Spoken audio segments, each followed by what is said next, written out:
The Can You Dig It Sports Radio Network is here. Revolutionize the game of media. Be a dig. But there's one game that really had me up all night, and that was the Raiders and the Chargers. When I tell you this is probably game of the year, it was damn close, and it was a way to end what's been a very good year in the NFL as playoffs or here.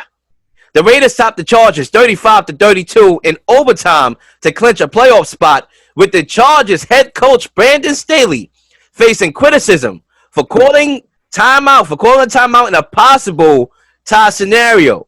Should Staley be receiving that criticism? And this is a two-part question, ladies and gentlemen, so let me start again. Should Staley be receiving those criticisms for that particular call? And should Brandon Staley's poor decisions make him a one-and-done coach for the Chargers? Brandon, you took a timeout there with 38 seconds left before the 3rd and 4. Why did you take a timeout there? Yeah, we needed to get in the right grouping. We felt like they were going to run the ball, so we wanted to get our best 11 personnel run defense in, make that substitution so that we could, get a play where we would deepen the field goal. Derek Carr said after the game that timeout changed their mentality. Do you think that had any reason to do with them? I don't think it changed their mindset because they were going to run the ball on the play before, and then they ran the ball the very next play. So we wanted to make sure that we got our run defense in there, and we obviously didn't execute well enough, but we wanted to get our premium one-back run defense in. Two-part question. I'm feeling Freddie. I'm feeling his energy. I'm very good at feeling energies, especially my cousin's energy. Let's go. Talk to me. Well, let's start from the top. Is the LA Chargers better than the Las Vegas Raiders? Absolutely. They got a better team. They got more talent. They got a better quarterback. So with that being said, he's supposed to win the game, right? What affected the game, coaching? You go for it on 3rd down and at your own 18? 4th down at your own 18? What are you doing? You think you're playing the game? What's this, a video game? No, this is embarrassing human beings. I don't care about these analytics that this dude continues to use, and he continues to be aggressive. It's embarrassing. He's losing football games. We got people that's been sacrificing since July, since training camp, dieting, exercising, dedicating themselves, okay? Sacrificing, getting hurt, getting surgeries, while this dude is making idiotic decisions and putting his team in position to lose. If you're better than the team on the football field, we expect you to win, and we expect you to go to the playoffs. Why? Because you're supposed to be a better head coach. Clearly you wasn't, because you have a superior football team than the Las Vegas Raiders. You got a superior quarterback. Why did you lose this game, bro? That's you. You need to look in the mirror, okay? He have to look in the mirror and say to himself, dial it back. Should it be one and done? No, because I don't think no hiring should go one and done unless you're Urban Meyer, right? The Urban Meyer situation, you got to be one and done. I don't think he did enough to say one and done, but he needs a lot of backlash. He needs a reality check, and he needs to dial it back. The old school coaches for 60 years, all wasn't foolish, all wasn't wrong, and some of them are very intelligent, and some of them are also very great. You can learn from that. I didn't say you can't never use analytics, but you can't just go to analytics every single time for a scenario and say, this is the right answer. Actually, it's not, okay? And that's what he continues to do, and that's why he continues to get backlash. Yes, the timeout was idiotic. They looked like they was going for the tie. What are you doing, bro? You trying to be the smartest man in the room, but you wind up being the dumbest on the football field. What are you doing? What are you doing? And if I was on this team, okay, I'll be looking at the head coach sideways. And if I was a free agent that could sign back with this team, I might choose not to, because I don't think this head coach is intelligent enough to guide me to a championship. If I got Justin Herbert, we supposed to be winning a Super Bowl within the next 5 years. That's what Justin Herbert talent says. That's what their talent says as wide receiver. On the defensive end, this team should be in the Super Bowl in 5 years. With that head coach, I don't see it. I want to jump right in here real quickly here. I'm sorry to cut in front of you, brother. You look like you was ready to say something. I wanna answer this question here and dial it back a little bit, because I feel that this is going to be one of them topics that gets us going again, just like the last topic. But I'm going to answer this question. First of all, let me answer the question. This is a two-part question. I'm going to say that no, that he should not be receiving the criticism for that timeout. I'm going to explain why in a second. Also, I do not think he should be a one and done coach, and that's probably as far as I'm going to agree with Freddie here on this topic. All right, so let's start off with that timeout, bro. I think sometimes as humans, you know, we tend to shoot down the conspiracy theories a lot, but when it actually comes down to actually using logic in a particular conversation, we don't do so. Now, logic would tell you that you played the whole damn game. Why the hell would you play for a tie towards the end when you're on a 46-yard line, almost in field goal range, one of the best field goal kickers in the damn league, never missed a kick in the stadium? It's 3rd and 4. I looked at the play when he called timeout. They were not in their formation. What they were going to do was the same thing they ended up doing on 3rd and 4, which is running the football. That the Chargers showed throughout the game that they couldn't stop. They were going to run the football and then kick a field goal. They was not going to take a knee. You mean to tell me as a coach you're going to look at your guys and say, well, we played that whole entire game with a chance to win the game and I'm going to take a knee here for the tie against my rivals? Is that logical? No, it's not logic. You would not do that. Derek Carr said after the game, right, he tried to dial it back a little bit, but he said I was playing to win the game. I'm pretty sure everybody else on the floor was too. When you up 26-14 in the game in the fourth quarter, you mean to tell me you're going to allow the Chargers to come back in the game so you can tie? No, you're not going to do that. You're going to win the game. So they were going to do exactly what they ended up doing on the next play, which is run the football, take the time all the way down, and kick a long field goal. That's all they were going to do. So I think we need to dial back on that Brandon Staley timeout issue. Now, was there other calls that we could go back into? Yeah, we can. But at the same time, I find it hard to believe with a field goal kicker who hasn't missed a kick in that stadium that you will play the entire game to get close to a field goal range to not kick a field goal into tie. I don't care who said what. I'm not buying it. You were going to win that game. I agree with you on that. I don't think his timeout necessarily was a major factor. I think that could be overblown fair. But if you call a timeout, you should stop the run. Right? If you got to go change the play and you call timeout, then you probably should have put in a goal line defense that guarantees stop the run. You know they're going to run? How about stopping it? They didn't do that. And that's they wound up getting the first down, and that's how they kicked the field goal. And that's the thing that I'm trying to get to when it comes to this Brandon Staley. What's being overlooked is the damn analytics and everybody getting their feelings about these analytics and stuff like that. Granted, these are points on the board. We can sit here and look at that dynamic. But what's being blindsided is that the Chargers have an historically bad defense that is terrible.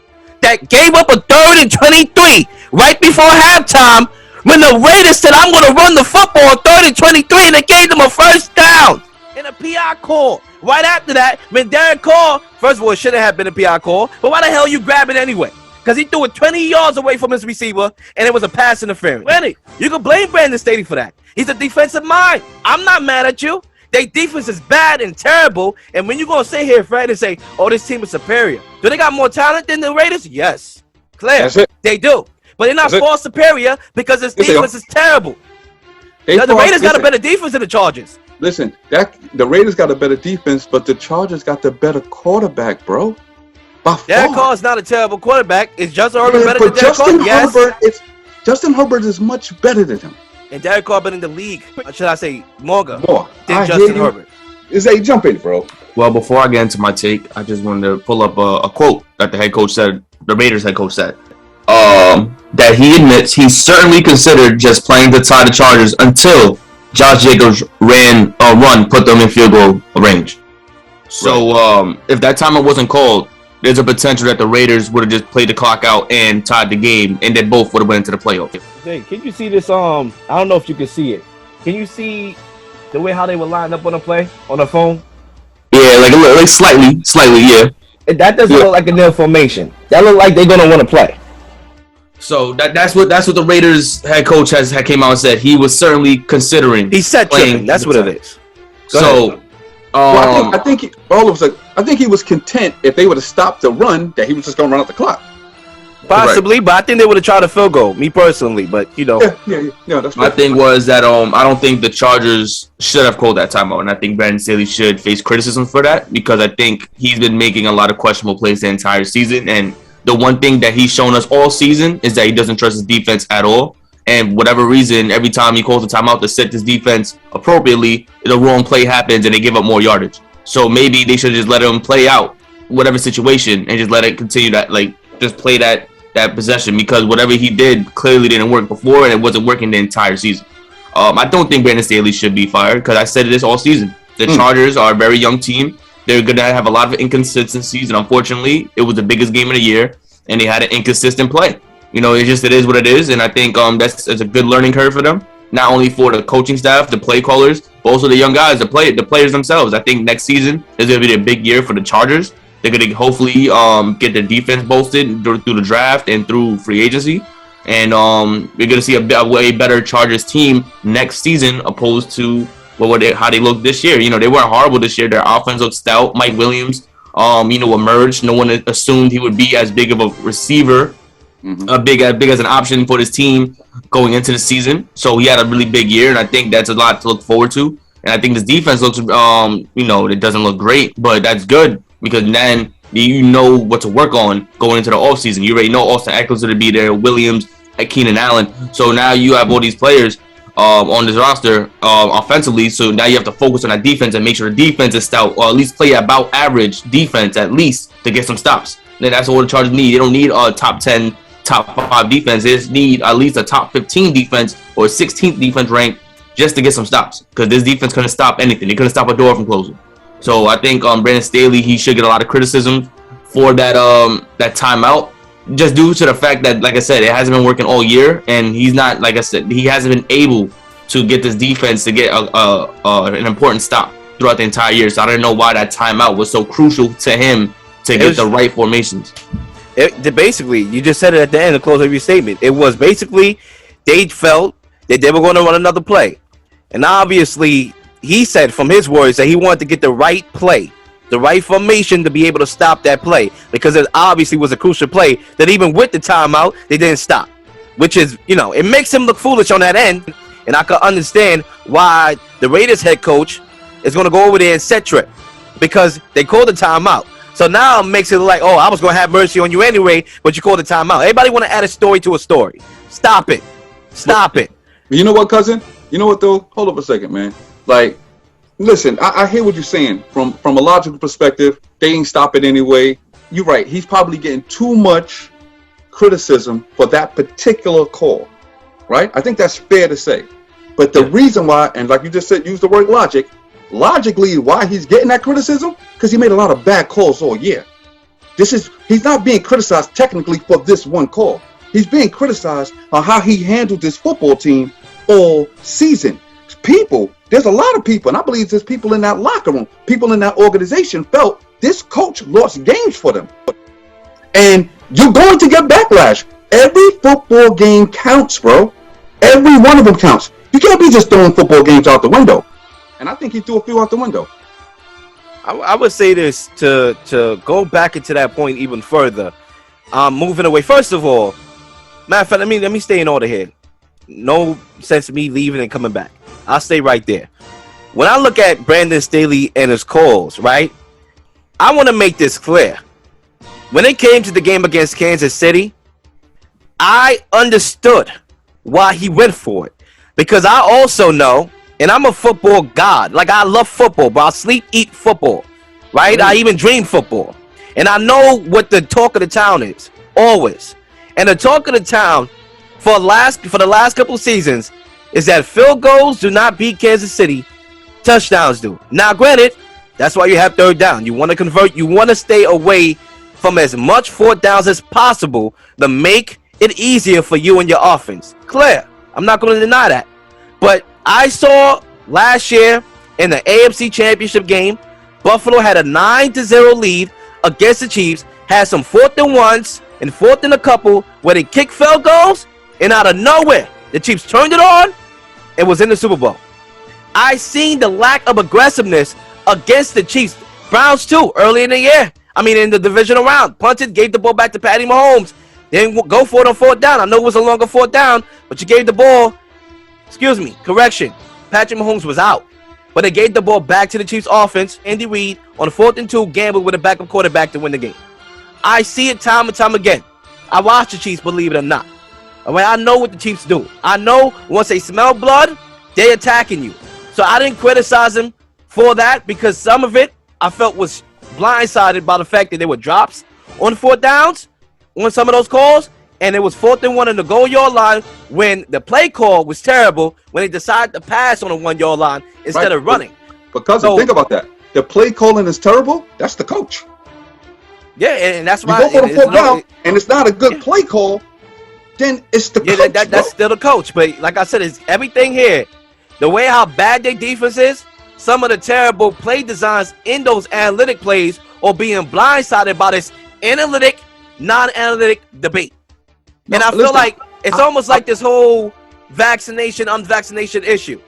We still living in a pandemic. Ain't nobody gonna deny that. We still dealing with COVID. But now it became, I'm vaccinated, I'm unvaccinated. Now that's the debate, and COVID is out here taking everybody by storm. I feel like that's what it is with the Chargers. Is that, yeah, the Chargers definitely did not live up to expectations this year. They definitely failed.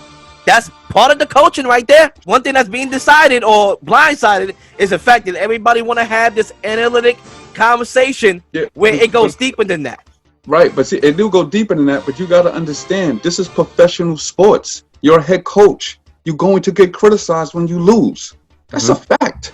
And if your analytics, if you're making questionable calls or calls that people might deem that's not popular and it's not successful, you will get demonized. So he should embrace the backlash, understanding that when I'm making that call, if it don't go well, I'm going to receive the backlash. And everybody shouldn't be surprised of him getting it. He's gonna get it. That's what happens. And I think he knows that. You know, he But- doubled well, down. I don't know. Because then at the end of the day, this is how you lose your job. Because I tell you one thing, he won't be doing this for too long. He have another season like this where it's questionable calls, questionable analytics, and questionable calls. When you do go with the analytics and you ain't calling the right play, guess what? You will be out of a job, kid. This is professional sports. We don't wait around until you get it right. Get it right now, or go sit down. This isn't high school sports. What's overrated, what's being overlooked, is the fact that the Chargers converted 6 out of 7 4th down conversions in this game. And picked up 5 separate 4th and 10s. I mean, this hasn't been done in 40 years. So I guess you can say that the fact that they know that this is back to the ballpark, as usual, they go for it, they was able to convert on these 4th downs. Number one is crucial. It's a crucial time in the game. But they have a history of going for it. So it's another day at the ballpark. It's another day of running the offense out there in a situation where you need to play the analytics, clearly. You're able to do so. And they was able to convert it, and that was historic right there. Justin Herbert played like a demon. Okay? He played like a demon. He made all the throws, sidelines, middle of the field, the Mike Williams, touchdowns, fitted it. But cousin, how the heck you going to justify going forward at your own 18? That's the head coach's call. I mean, I don't think you don't think he deserves no criticism for that? Yeah, but at the end of the day, yeah, I wouldn't have done it. I would have punted. But at the same time, the fact that he only gave up a field goal and they came back and actually took the lead. Well, not took the lead. They came back and tied the game and got to overtime. There's so much things that transpired in that game that we're not going to go back to that game. He's already good at criticized for one point in the game. Let's also be fair. Okay, but let's be fair. Going forward on your 18-yard line is a turnover if you don't convert. That's what he did. He just cost his team a turnover. That's a turnover. He gave up 3 points. That's a turnover, bro. He didn't give a chance to punt, play defense, nothing. That's a turnover. That's just as good as an interception or fumble. That's what just happened. And the coach caused it, not the players. The players didn't cause that turnover. The coach did. That's a turnover. And we got to criticize him for that. And if we let this off the hook, then what are we really doing here? We shouldn't criticize.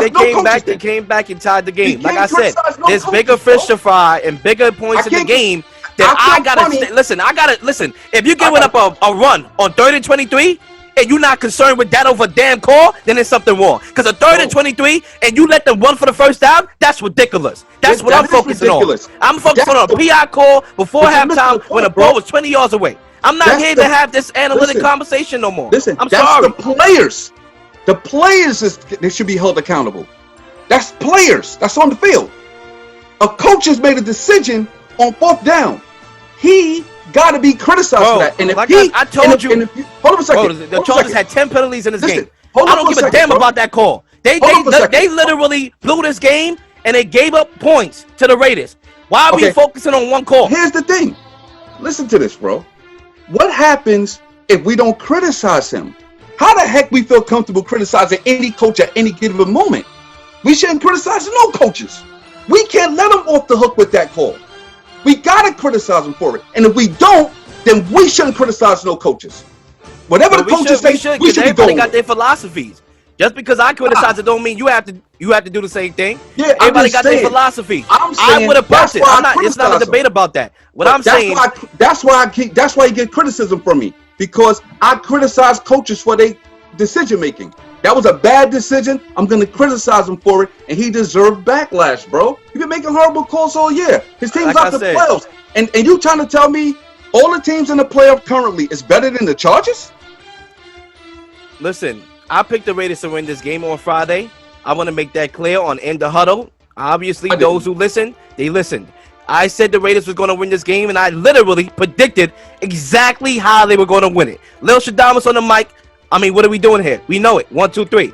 Listen, I predicted that the Raiders was going to win the game in the trenches because I looked at the 27th ranked defense, run defense of the Chargers, and I said even though the Raiders were struggling winning the game, that was a matchup they could exploit. If I know it, they watching film. They know it. And they were going to exploit that and run the football. Jacobs had 135 yards on the ground. I knew it, and I said it. Go ahead. I'm glad you brought that up. That was documented on the show, but go ahead. I see you digging like you're looking for lost treasure. Go right ahead. Nope. I picked the Raiders to win. I don't know if y'all can see that. Freddie picks of the week, 35-34, right? 30, and that was almost dead right, because they won 35-32. Congratulations, cousin. Okay, no, 100% congratulations. You know why I picked the Raiders to win? Because this coach stinks. How about that? I knew he was gonna make a horrible call. He did. It cost him 3 points. And if he would have had those 3 points, they'd be winning 36-35. That's why. How about that? I mean, listen. This coach is horrible. Like I said, I'm the one that had the courtesy to actually go in depth with analysis and X's and O's, and that's what I did on my team. Yeah, I said it wasn't about no coach. It wasn't about who had a better quarterback. It was about schematic issues and things that could have been exploited. And I said the run defense of the Chargers is ranked 27th. They're going to win the football. It's no coincidence that Jacobs had his first 135-yard game all season. All right, he did. They converted. The Chargers, they got to Justin Herbert. Like I said, the game was going to be one of the trenches. Let's talk about that. Let's talk about the schemes. I don't care about coach, this, that. We already had the conversation about coaching. I picked the Raiders because they were the better physical team. They were going to be the dominant team. The Chargers, they dominated the trenches in the first meeting. And I said the Raiders were going to do so because they went on the road and beat the Colts. Why nobody's talking about the Raiders? They're playing good. They're playing right at the right time. All right, they literally had so much things going on, and they beat the Colts on the road. If it wasn't for a fluke play, that game would have looked totally different. And they won against the Chargers. That's it.